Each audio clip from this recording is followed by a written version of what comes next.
.ucentral.cl presenta Derecho para Todos, un espacio de debate jurídico con mirada pluralista y sentido social dirigido a la comunidad. Conduce Jorge Ulloa Plaza.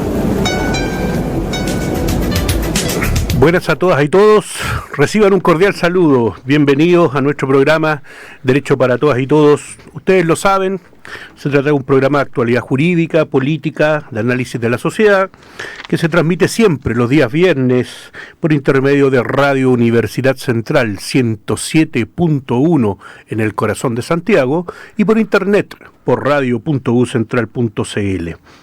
Además, ustedes, aparte de esto, también llevan un poquitito de música, sus novedades jurídicas, pero también queremos muchas veces dar a conocer el acontecer de la facultad y hoy día particularmente el acontecer de la universidad, aprovechando el invitado. El día de hoy nos va a acompañar nuestro compañero de trabajo, jefe, amigo, el doctor Emilio Oñate Vera, flamante vicerrector académico, a quien aprovecho de agradecer, cedernos su tiempo. Sabemos que la agenda no es muy nutrida, ¿eh? La agenda es muy nutrida, pero esperamos que todos los que nos escuchan sea de vuestro agrado la conversación que hoy día vamos a tener. Previo a saludar a Emilio, vamos a hacer este repaso por los títulos nobiliarios, ¿no?, que hacemos siempre con nuestros invitados. Emilio es egresado de esta casa de estudios, abogado de la Universidad Central, tiene un doctorado en Derecho en la Universidad Complutense de Madrid, es magíster en Gerencia y Políticas Públicas de la Universidad Adolfo Ibáñez y en magíster en Derecho Administrativo por la Pontificia Universidad Católica de Valparaíso. Y además cuenta con un postítulo en Derecho y Política Contemporánea de la Universidad de Lleida en España. Bienvenido, vicerrector, un gran abrazo. Yo quiero hacer una sola prevención. Hace muchos años en el Clinic había una sección que se llamaba Entrevistas Corneteras, y que hacía una recopilación de las entrevistas en que alguien tenía que entrevistar al jefe y hacían como se reían de que el pobre Perico no le podía hacer preguntas incómodas. No va a ser cornetera esta entrevista, quiero dejarlo claro de inmediato. Ahora sí, vicerrector, bienvenido, muchas gracias por estar con nosotros el día de hoy. No, gracias Jorge, muchas gracias por la invitación. Bueno, esa precisamente nunca ha sido una de tus características, así que no esperaba que en esta ocasión fuera a hacerlo, ¿no? Así que tú te has caracterizado siempre por tener un enfoque crítico en la vida y en la actividad académica y profesional, así que no, me parece muy bien. Muchas gracias por la invitación, Jorge. Un gusto estar aquí en este programa Derecho para Todos. Y todas. Derecho para todas y todos. Oye, Emilio, mira, hemos tenido invitados, por ejemplo, la semana pasada estuvimos con parte de tu equipo de trabajo, con la directora de apoyo a la vida estudiantil, la DAVE, con la DAVE, ¿no es cierto?, con Carolina, y lo que hicimos como primera pregunta fue preguntarle si se acordaba cuando llegó a la Universidad Central. O sea, esos primeros días cuando llegó como estudiante, y si de ahí nos pudieras hacer como una especie de retrospección de cómo era esa universidad a la que tú entraste hace varios años ya, y cómo la ves hoy día, que está ahí en una posición privilegiada, si se quiere, dentro de la universidad. Bueno, efectivamente, Jorge, yo entré a la universidad en el 93, 94, fui, si no la primera, la segunda generación que entró a estudiar aquí a Lord Cochrane. Ya, estaban acá en Lord Cochrane. Al Parque Almagro. Claro, al famoso Parque Almagro. Almagro 1 se llamaba. Claro. Y que estaba la Torre A y la Torre C. Exactamente. Eso era, y la D, la D también. Ya, la Torre A, la Torre C y la Torre D. Claro. Eran las tres torres que habían en este campus. No, bueno, la universidad era muy distinta. O sea, primero, parte importante hoy día donde están, por ejemplo, la Torre A, donde está el casino, donde está el Centro de Atención Integral al Estudiante, el CAIE, todo eso no existía. No, todo esto era estacionamiento. Era un estacionamiento. Eran estacionamientos de la universidad. Sí. Por lo tanto, desde el punto de vista, así, si tú lo quieres, de la infraestructura, del espacio físico, ya era muy distinta a la universidad, ¿no? Y claro, la universidad también más pequeña, pero fíjate que en el contexto del sistema universitario de esos años era una universidad bastante grande. Sí. De hecho, mira, nosotros cuando yo estaba en la universidad, tiene que haber sido 96, 95, 96, 97, el eslogan de la universidad era la más grande de las privadas. Porque en algún minuto, en el sistema universitario, fuimos la universidad con mayor matrícula entre las universidades privadas, ¿no? Antes que salieran, bueno, que se generan otras universidades, ¿no?, con mucho más matrícula que nosotros. Ahora, yo tengo los mejores recuerdos de la universidad. Mira, yo siempre he dicho que, ¿te has fijado que hay personas que te dicen, no, mira, a mí me marcó mucho el colegio? Bueno, y otros dicen que los marcó mucho la universidad. Por supuesto que a mí el colegio me marcó, pero yo creo que sin duda me marcó la universidad. O sea, yo entré a una universidad que entré por una cosa, podría decir, hasta media familiar. Mi familia, mi madre, conocía al rector Hugo Galvez, ¿no?, en San Bernardo. Yo soy de San Bernardo, soy oriundo de San Bernardo. Claro, ¿no? ahí hay una matriz claro, de esta universidad muy importante. Hay funcionarias que son de San Bernardo. Claro. Cuando un saludo a la Vivi, inmediatamente a la gloria, a las San Bernardinas. Así es, las dos San Bernardinas, dos grandes San Bernardinas. Entonces, mi hermano entró a estudiar Derecho. Mi hermano es de la segunda generación de abogados de la Universidad Central. Así como el profesor Oscar Torres es de la primera generación de egresados, mi hermano es abogado de la segunda generación. Claro. La generación de Naudón también. Naudón exactamente, la misma generación. María Alejandra, parece. María Alejandra, claro. Y entiendo que también Romy Schmidt. Mira. También es de la misma generación, la segunda generación. Sí. Pura gente joven. Claro, pura gente joven. Y por lo tanto yo tenía un vínculo ya con la universidad, la conocía. Y yo cuando di la prueba de actitud académica en esos años, podría haberme ido a Concepción o me podría haber ido a Valparaíso. Y por supuesto que mi papá en buena hora no me dejó hacerlo, ¿no? Claro. Entonces... A mí, como me dijo mi viejo, aquí donde mis ojos te vean. Entonces, bueno, opté por la Central. La verdad es que siempre estuvimos entre la Portales y la Central en esos años, pero yo opté por la Central. Y mira, y una cuestión que rápidamente me llamó la atención de la universidad, al poco andar en la vida universitaria, era que esta era una universidad privada, estamos hablando de 1994. Claro. O sea, la dictadura había terminado Estamos en el primer gobierno de Patricio Aylwin, cerrando el primer gobierno de la concertación. Poco, ¿no? Claro. Y me acuerdo que siempre percibí en la universidad un ánimo muy participativo de los distintos estamentos. Esa fue una cuestión que de verdad que me llamó mucho la atención, porque finalmente esta era una universidad privada, Claro. con mucho menos universidades en el sistema universitario, ¿no? O sea, piensa tú, hoy día hay 57 universidades en Chile, Jorge, y no sé, en esos años deben haber habido, si es que la mitad, si no menos, ¿me entiendes? Entonces, era una universidad muy participativa, donde me acuerdo que el decano de la época era Rubén Oyarzún. Otra cosa muy llamativa también, los decanos eran electos. Fíjate, una universidad privada donde los decanos eran elegidos por el cuerpo académico. Claro. Una cuestión bien llamativa. Entonces, tengo recuerdos de esta universidad participativa, de estos recuerdos en que la Federación de Estudiantes de la época, las distintas federaciones de estudiantes de la época que me tocó ver, organizaban la Semana Catuta, hacían trabajos voluntarios, había, bueno, creo yo también que como pasa hoy día, con contextos distintos, una universidad muy viva, ¿no? Con mucho movimiento. Se movía. Esta era una universidad que siempre se movió, digamos. Sí. Oye,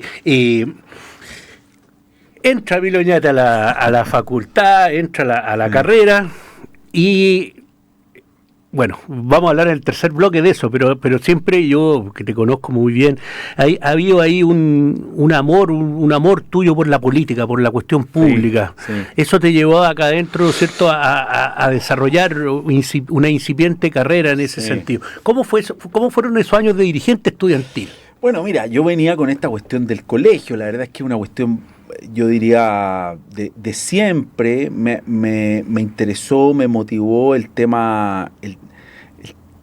Me motivó el tema público y claro, y la política de alguna forma, la dirigencia estudiantil desde el colegio, no sé, fui presidente del centro del curso, del centro de alumnos, ¿me entiendes? Y bueno, y aquí fue una cosa bastante natural, porque armamos un movimiento, que era un movimiento que al final de cuentas sirvió para plataforma en ese momento, que era un movimiento que se llamaba Paradigmas, Ya. ¿no? Y era un movimiento bien transversal de estudiantes de distintos niveles de la carrera de Derecho. Y claro, y con ese movimiento llegamos al centro estudiante, después entramos a militar, a distintos partidos políticos, un grupo. Y claro, yo gané el centro estudiantes de Derecho de la Central, estoy hablando del año 97, tiene que haber sido. Y bueno, y después la Federación de Estudiantes, que ahí porque además, mira, que es una cuestión que, y lo digo con mucho, lo digo con respeto y con algo de melancolía, mira, en esa época la Federación de Estudiantes de la Central había logrado ser invitado permanente a la Confech. Ese fue un mérito de un dirigente estudiantil que tuvo esta universidad, que se llama Pablo Gutiérrez. Pablo logró que la Federación de la Central, la FEUCEN, fuera invitada permanente a la Confech. Y después entró la Portales. Y habían 2 universidades privadas que sus federaciones de estudiantes eran invitadas permanentes a la Confech. Por supuesto, nosotros éramos como los negritos de Harvard, ¿no?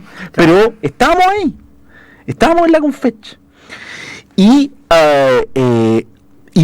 ¿Cuál es el punto que quiero hacer? Mira, en esos años, la Federación de Estudiantes de la Central era una federación que se elegía por listas, que tú te inscribías en listas, pero postulabas a un cargo, y por lo tanto el que obtenía la mayor cantidad de votos de la lista más votada era el presidente.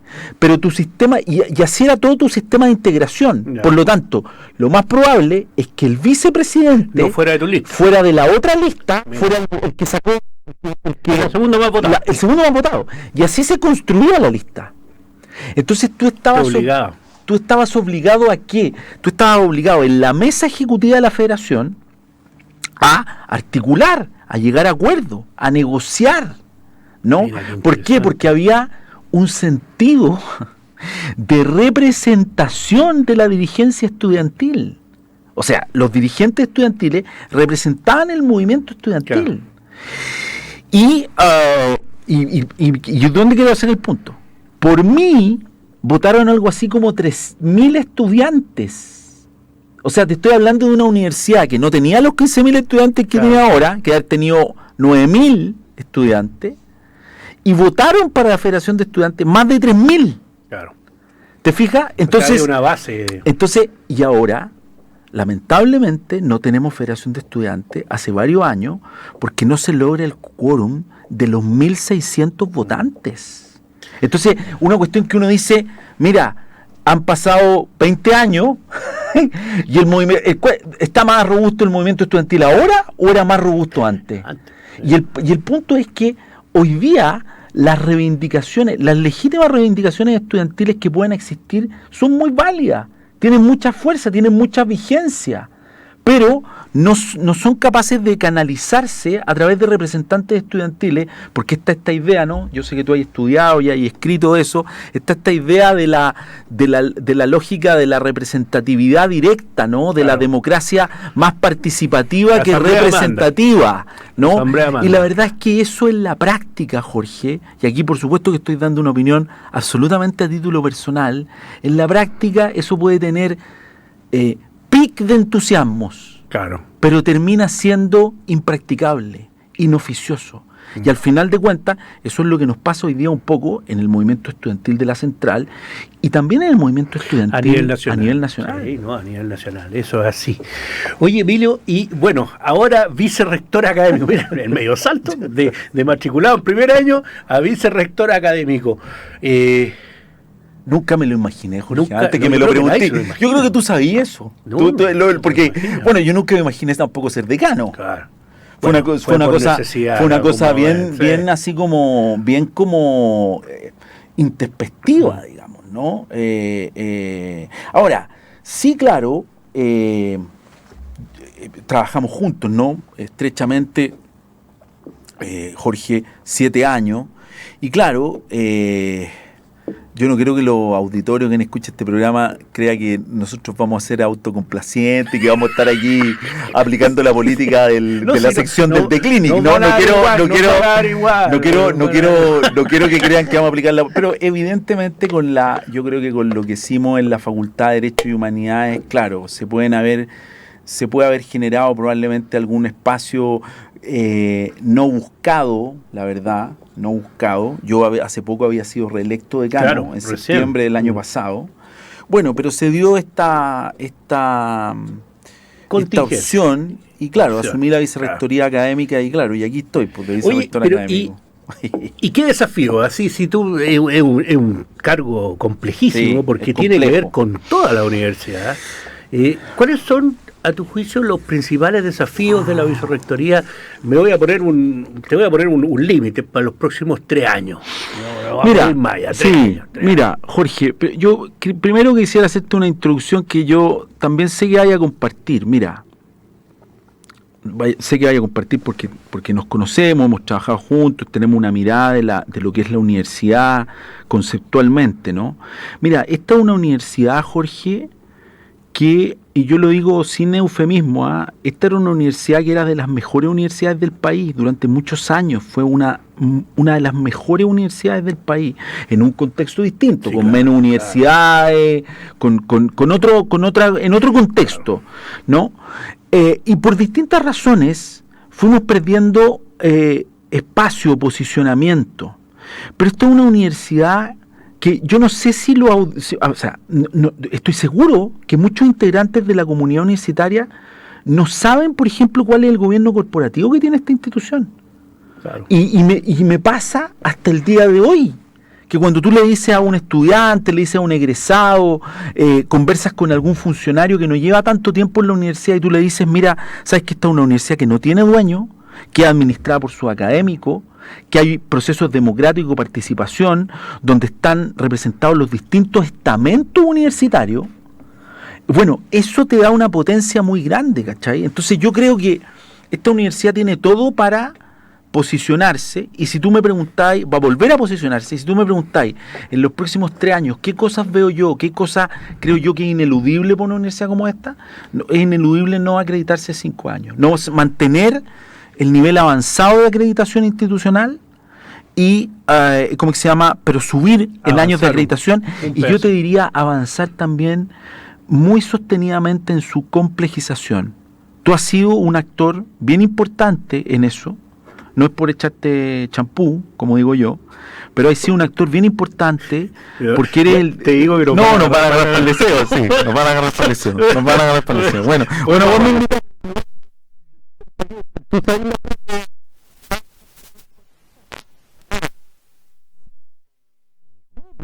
No sé si los auditores sabrán, porque Jorge tampoco es especialista en contar lo que hace, ¿no? Pero tú diriges el programa doctoral de esta universidad, claro. El único doctorado, el doctorado en Derecho que la universidad tiene. O sea, la investigación ¿tú crees que el doctorado es un doctorado que está acreditado por 3 años, el máximo tiempo posible de acreditación, y bueno, ahora estamos precisamente avanzando en otros programas doctorales, pero lo que quiero decir es que la complejización, el desarrollo y la investigación, la generación de claustros doctorales, la productividad científica también es otro hito en lo que la universidad tiene que seguir avanzando. Es una vuelta de tuerca, pero eso no estaba pensado. Así, yo recuerdo cuando uno llega, yo debo tener una década aquí, más de una década. Un poquito más, yo creo. No, esto era hablar en otro idioma, o sea, era como, acá lo importante era el pregrado, la BCM, que no dejan de ser importantes, por supuesto, porque ahí hay mucho. Hay mucho paño que cortar todavía, pero claro, ahí hay un desafío. Sí. O sea, una cosa es sostener lo que ya está consolidado y otra es ir por estos desafíos, ¿no? Como el de la investigación. Oye, se nos pasó volando los primeros 20 minutos, vamos a nuestro primer corte musical. Hoy día, esta tarde más bien, nos van a acompañar los fabulosos Derecho para Todos, un espacio de debate jurídico con mirada pluralista y sentido social dirigido a la comunidad. Bueno, ya estamos de vuelta, previo a seguir conversando con Emilio. Lo invitamos, por supuesto, a escuchar este y todos los programas de Derecho para Todas y Todas en el lugar y hora que quieran por medio de nuestros podcasts, Derecho para Todos, y por supuesto, todo ello en radio.ucentral.cl. Ahora te voy a cambiar drásticamente de tema, Emilio. En esta desarrollo profesional multifacético por tu parte, y te voy a llevar a Madrid, te voy a hacer viajar. Quiero que nos cuentes tu experiencia doctoral, tu experiencia en materia de investigación. Cuéntanos cómo fue esto de siendo decano, tomar el desafío, y no menor, de decir, voy a hacer un doctorado en Derecho, y después específicamente en el tema, esto es, ¿no es cierto?, en materia de protección de datos. Bueno, Jorge, efectivamente fue una cuestión también no tan buscada, ¿no? Yo sé también que tú sabes que yo no es que pretenda andar de investigador por la vida, digamos, ¿no? Pero sí conocí acá una profesora que precisamente era una profesora española, ¿no? Que contratamos en la primera etapa de la facultad, la profesora Ángela Moreno. La doctora Moreno. Un monstruo. Claro, un monstruo. Un monstruo académico. Y ella, claro, ella era doctora en la Universidad Complutense de Madrid y recurrentemente me decía, decano, ¿cuándo va a hacer su doctorado? Y bueno, la verdad es que me terminé convenciendo, me inscribí en el programa doctoral en octubre del 2018. Y bueno, yo la verdad es que pensé, los doctorados en Europa tienen un sistema, tú sabes, ¿no? Un sistema muy distinto a los doctorados que hay acá en Chile o en Latinoamérica, que no son escolarizantes los doctorados europeos, sino que más bien tú tienes algunas asignaturas comunes muy básicas, y después el trabajo fundamentalmente es con tu director de tesis, es un trabajo de investigación la tesis doctoral en Europa. Dan por supuesto una base de investigación en los doctorandos. Claro, por eso también hay un proceso de selección. Ahora, quiero decir también que yo entré con una corte al doctorado en octubre del 2018 y tuve que hacer una asignatura, un par de meses, metodología de la investigación jurídica. Y era una sala que habían 100 personas, 100 estudiantes. Ahora, de esos 100, no sé cuántos habrán logrado defender la tesis doctoral, pero Europa tiene evidentemente estándares y criterios para las y los doctores muy distintos a los que se dan en Latinoamérica. Es muy habitual que en las universidades todos sean doctores, digamos, ¿no? Y doctoras. Algo que es creciente en Chile y en Latinoamérica, pero que todavía falta, ¿no? Entonces, bueno, yo me embarqué en esto y siempre pensé en hacerlo en un tema. Yo soy profesor de Derecho Administrativo, como tú sabes, y siempre pensé en hacerlo en un tema vinculado con el derecho administrativo, los derechos fundamentales, que es una materia que siempre me ha gustado, digamos, pero en una lógica de estructura o diseño orgánico, ¿no? Organizacional, ¿no? Una estructura. Entonces, yo hice mi tesis en protección de datos, pero fundamentalmente en cuáles son los criterios para establecer una institucionalidad para la protección de datos, ¿no? Y una discusión que está súper en boga, abierta en Chile, porque estamos en ese proyecto. Vamos. Por despacito. ¿Qué es la protección de datos?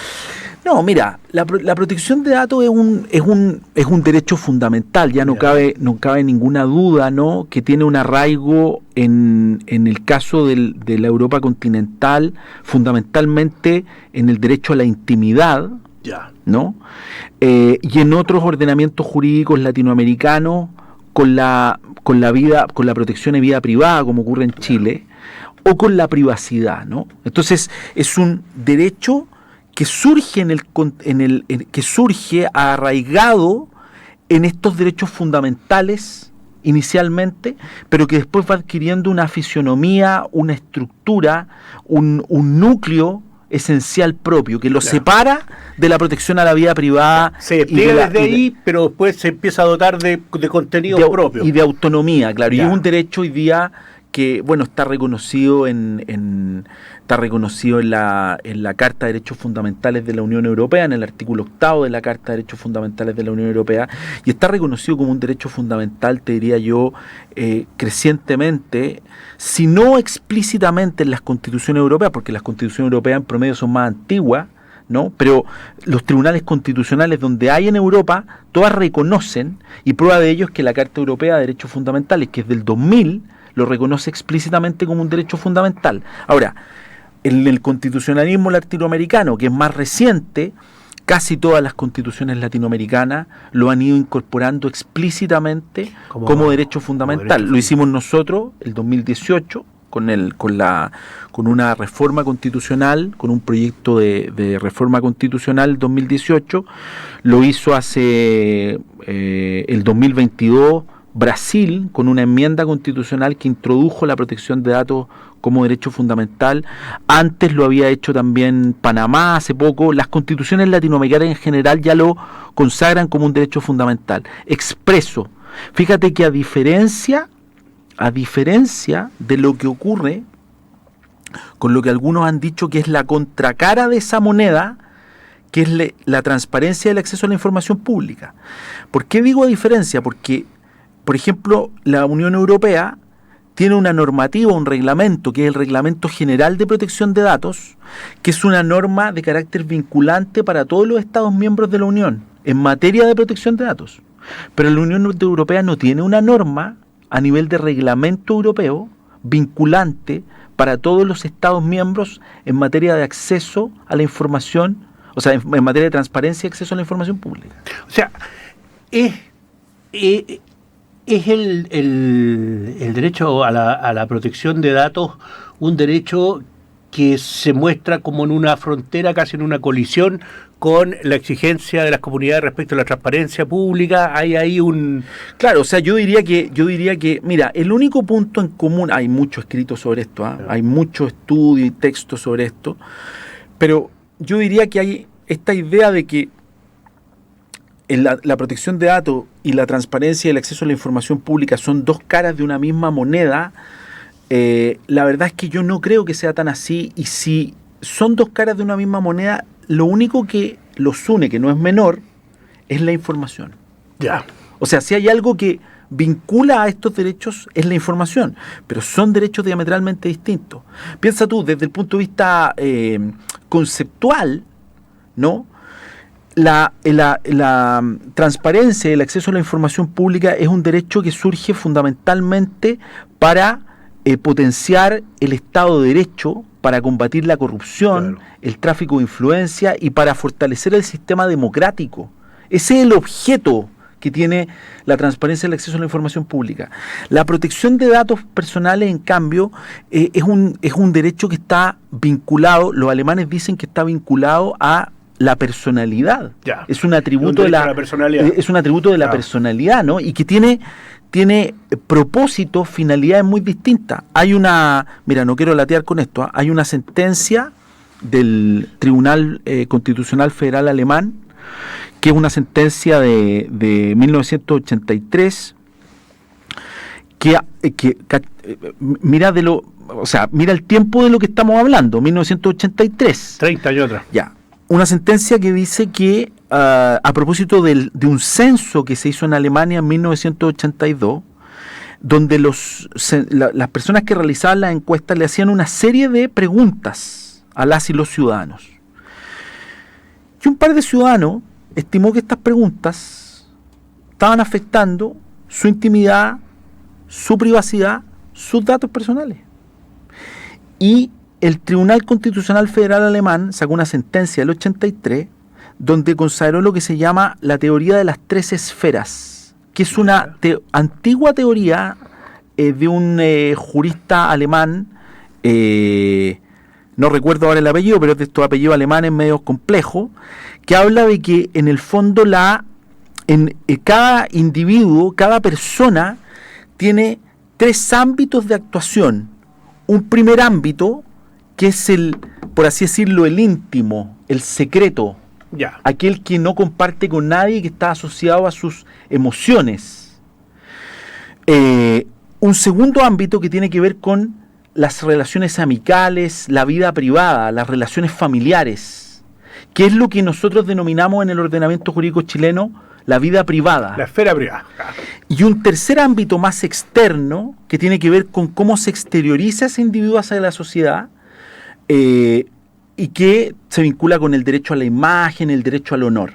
Entonces, la protección de datos es un derecho que estaría entre lo íntimo y la vida privada, pero con una fisionomía, con una autonomía propia, porque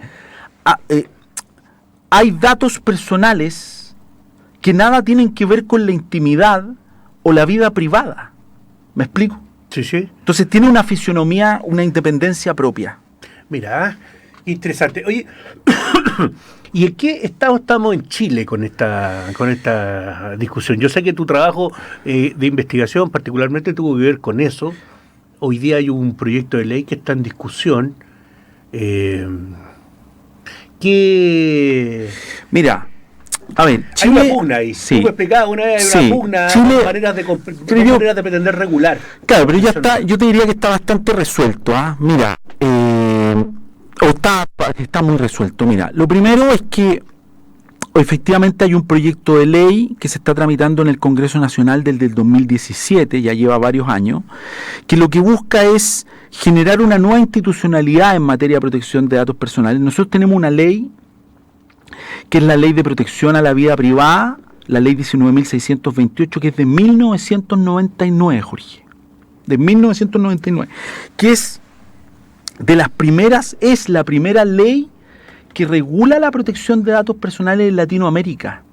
Pero mira bien su nombre, Ley de Protección a la Vida Privada. Porque lo que se quiso hacer con esta ley, el promotor de esta ley fue un senador de la UDI, de la Unión Demócrata Independiente de Concepción, el senador Cantuarias, senador Cantuarias. El objetivo de esta ley era generar un estatuto jurídico que regulara la vida privada de manera integral. Ya había un capítulo de esta ley que era de la protección de datos personales. Piénsate una cosa, esta es una ley que se publica en el 99, pero que inició su tramitación el año 1993, o sea, con la primera legislatura del retorno a la democracia. Primer Congreso. Sí. Celulares casi no habían, redes sociales ni hablar, o sea, el alcance de las tecnologías de la información era diametralmente distinto.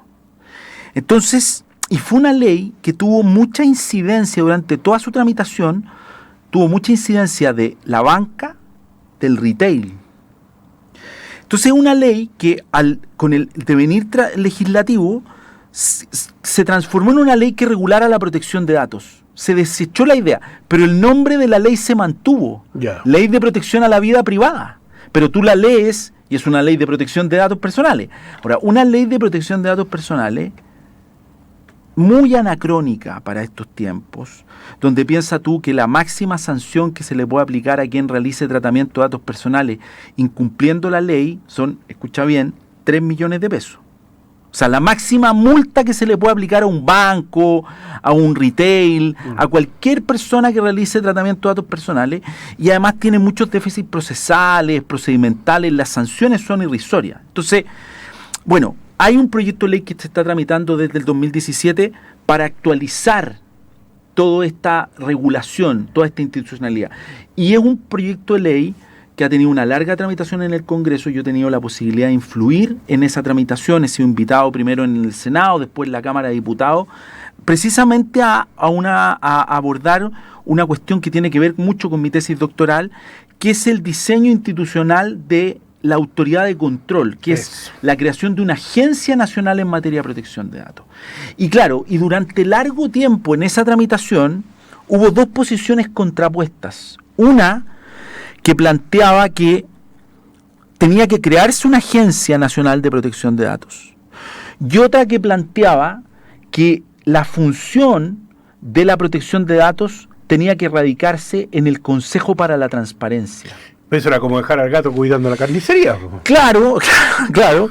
Lo que pasa es que, bueno, desde luego yo también soy de esa tesis, ¿no? Pero hay que reconocer que en el mundo hay agencias o autoridades de control que regulan conjuntamente la transparencia y el acceso a la información pública con la protección de datos. Son las menos, pero hay. Por ejemplo, la agencia del Reino Unido, la agencia alemana,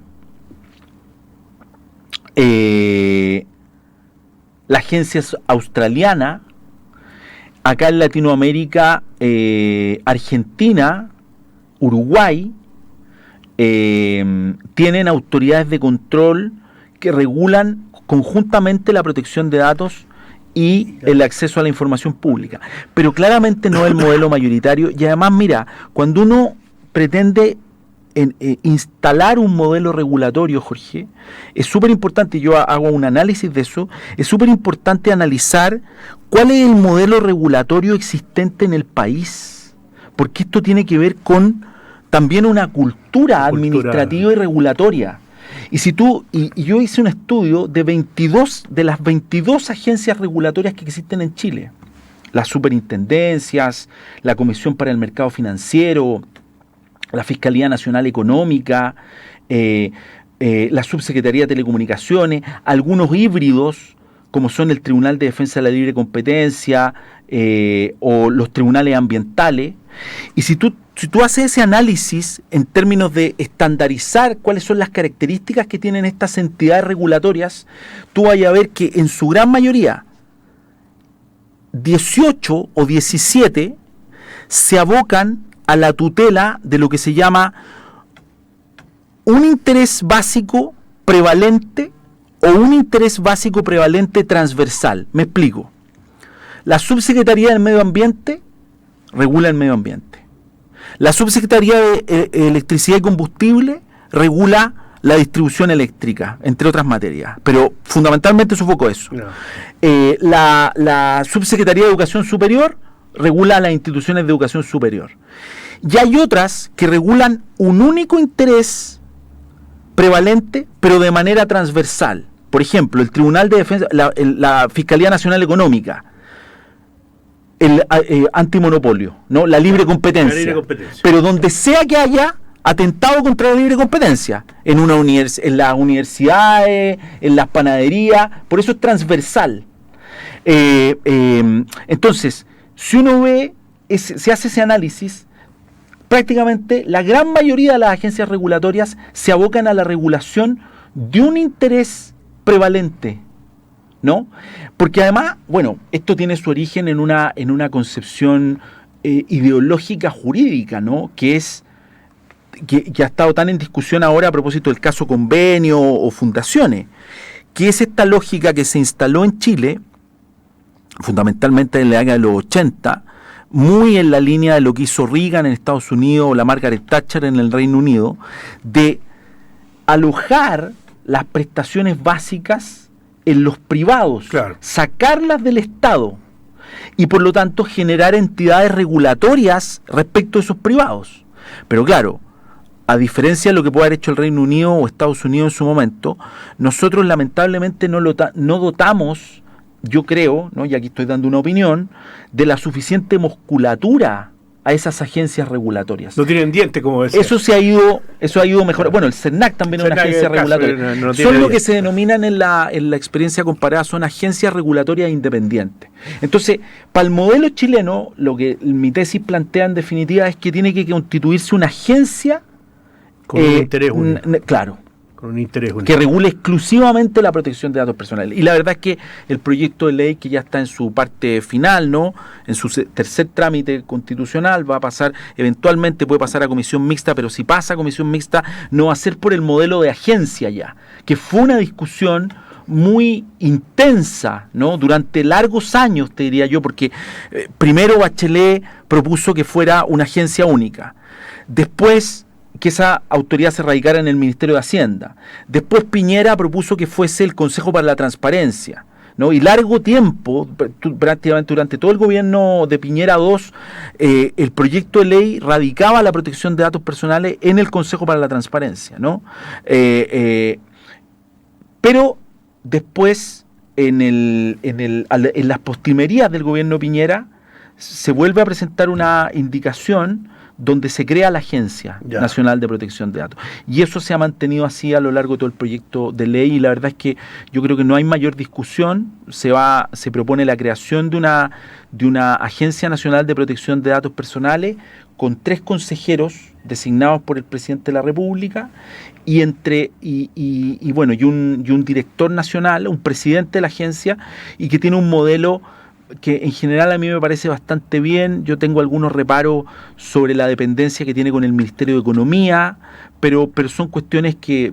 Pero lo central va a ser una agencia que exclusivamente se va a abocar a la tutela y regulación de la protección de datos. Qué interesante. Oye, de nuevo, vamos a segundo corte.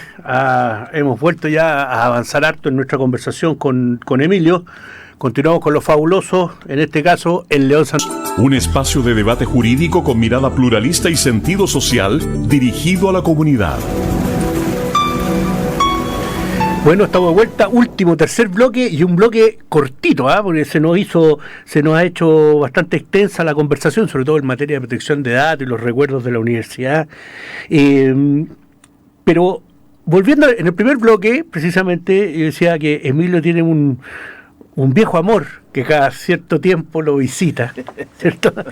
Este amor se llama la política, y yo sé que tú eres un apasionado de eso, Emilio, y bueno, te quería preguntar, tú fuiste parte importante del inicio del proceso constituyente, de un modo de poder institucionalizar el proceso de revuelta social que se generó en octubre del 2019.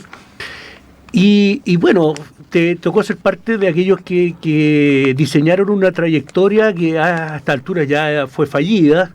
Te quería preguntar entonces, ¿qué crees tú que pasó y cuáles son tus expectativas de lo que está pasando? Muy breve, tenemos 4 minutos para ello. Está difícil. Está difícil. Mira, o sea, primero, Jorge, para mí obviamente que fue un honor, o fue una cuestión muy, muy importante, ¿no? El poder participar de la reforma al capítulo 15, ¿no? De la Constitución, para habilitar el primer proceso constituyente y hacer una reforma entonces que permitiera abrir, por así decirlo, los cerrojos, porque la Constitución del 80 hasta ese entonces no establecía un mecanismo de reemplazo. Y eso es bien importante recordarlo, ¿no? Bueno, en el primer proceso pasó lo que pasó. Yo la verdad es que, bueno, y lo tuvimos tiempo para conversar muchas veces, ¿no? En muchos cafés, en muchas oportunidades, ¿no? Como de alguna forma, por distintas razones, el proceso se estaba desperdiciando, se estaba farreando. Mira, mi preocupación hoy día es que yo creo que el texto de la comisión experta es un buen texto. El anteproyecto constitucional es un texto que la verdad es que es lo que uno esperaría de una constitución, ¿no? Regular los grandes lineamientos y dejar al legislador, ¿no? Y a la política pública la regulación de los otros aspectos de la operación institucional, por así decirlo. Y claro, uno se va enterando de ciertas enmiendas, ¿no? Que se están proponiendo, que incluso pueden significar un retroceso en relación a lo que hoy día tenemos en la Carta que aún nos rige, ¿no? Y yo creo que eso es preocupante, ¿no? Porque mira, ¿por qué falló el proceso constitucional, el primero? Falló porque se trató de instalar una constitución identitaria. O sea, el foco se puso en, mira, hagamos una constitución de acuerdo a los intereses, de acuerdo a la visión del mundo que tiene el sector mayoritario de los convencionales constituyentes. Porque por algo fuimos elegidos. En no entender el rol que tienen que jugar quienes están a cargo de redactar ni más ni menos que la ley fundamental de la nación. Bueno, y hoy día estamos un poco en la lógica del péndulo.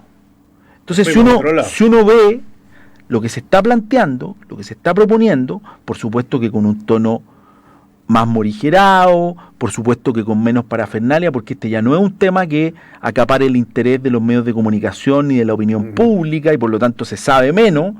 Pero si tú lees las enmiendas, yo no las he leído, la verdad que no estoy muy conectado, como tú comprenderás, al proceso constituyente, estoy conectado con la vicerrectoría académica, pero de repente leo las enmiendas que se proponen y uno dice, oye, pero estas enmiendas significan posiciones también identitarias para hoy día el sector que mayoritariamente integra el Consejo Constitucional. Entonces, lo que uno no puede perder de vista es que las constituciones no se pueden hacer en la lógica de los péndulos, sino que tú tienes que hacer una constitución para representar a la sociedad y para enfrentar los desafíos que un país como el nuestro tiene que enfrentar de aquí a los próximos años, ¿no? A los próximos lustros. Entonces, a mí lo que me preocupa en el fondo es que caigamos nuevamente en esta lógica identitaria o una suerte de revancha, ¿no? Mira, como nos pasó esto en el proceso constituyente anterior, ahora hagámoslo así. Y la verdad es que eso no es entender bien de cómo avanzan los países. Yo creo que Chile, mira, con esto termino, Jorge. Yo creo que Chile ha demostrado que es un país que logra darle un encauce institucional a los momentos críticos por los que atraviesa. Muchos otros países de la región, si hubiesen vivido lo que vivió Chile, lo que ha vivido Chile en los últimos 3 o 4 años, su destino sería muy distinto al que hoy día tenemos. Pero lo que está claro es que hay una crisis en la política. Hay una incapacidad de los actores políticos de ponerse de acuerdo y de, en pos del interés general, ceder, ¿no? Algo que en alguna época también ¿cómo que se llama? Se ridiculizó, ¿no? Como la cocina, la política de los acuerdos. Bueno, yo creo que eso es fundamental para los países. Los acuerdos, ¿no? El ceder posiciones, el ponerse a mirar el mundo desde la perspectiva del otro.